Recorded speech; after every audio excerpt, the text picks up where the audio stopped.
freedom.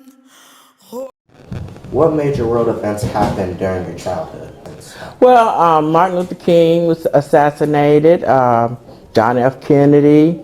Those are major issues in our neighborhood. Describe the neighborhood where you grew up and the segregation. Well, it was an all-black neighborhood. It was about 350 people, and at that time, we knew every family. And everybody knew everybody. We had one church in the center of our neighborhood. And basically, the black females organized all of the activities for the families and the children. Everything centered around Greer Heights Presbyterian Church. In my neighborhood, they were domestic workers. My grandmother was a domestic worker. And during the day in our neighborhood, it was like a ghost town because everyone went to work then.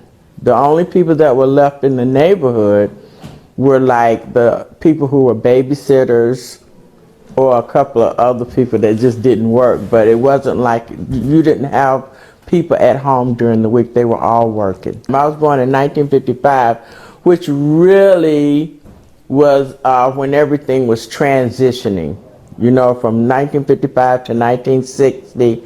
And I was in the first grade I was in, it was 1961, I was in the first grade. So things were a little bit different for me than it had been for my mother. But I have memories where when we went downtown, there were like all white signs.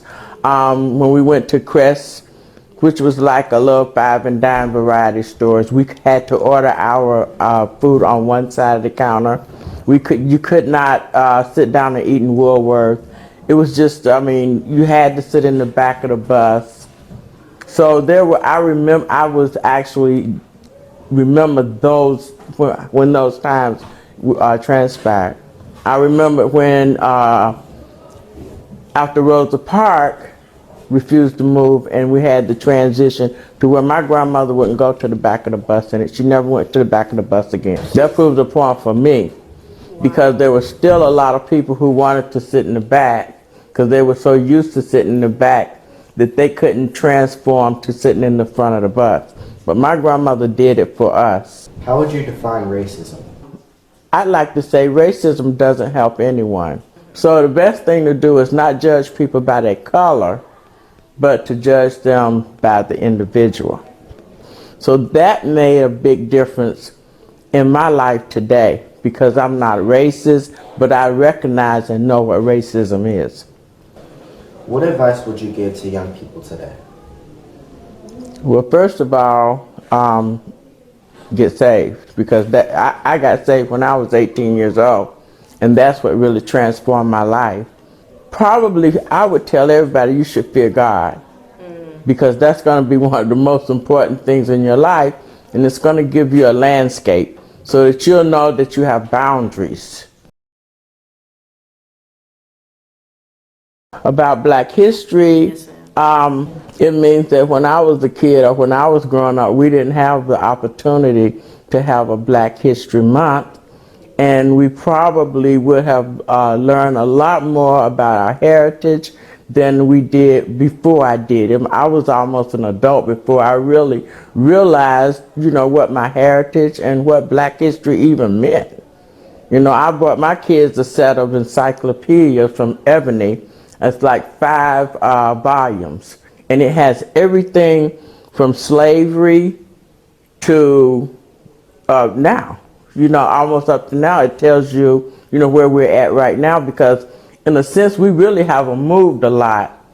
You know, I think people put on, cover up a lot of things, but it was, you know, concealed. So until we got President Trump, we really didn't know how people felt. Do you have any final words? I do, and it is that my great-great-grandmother was auctioned off along with one of her children in Charleston, South Carolina. Okay. My family were from Peachland, South Carolina, and Peachland was one of the stops for the slave ships, and then they went on to Charleston. But what I would like to express is, even though my great-great-grandmother was auctioned off in Charleston, South Carolina, my daughter graduated from the college of Charleston. And that shows you, how God works. And when I go down there, it's ironic that we were slaves and now we are graduating. She graduated with 2 degrees in that city. So God, He's able and He does wonderful things.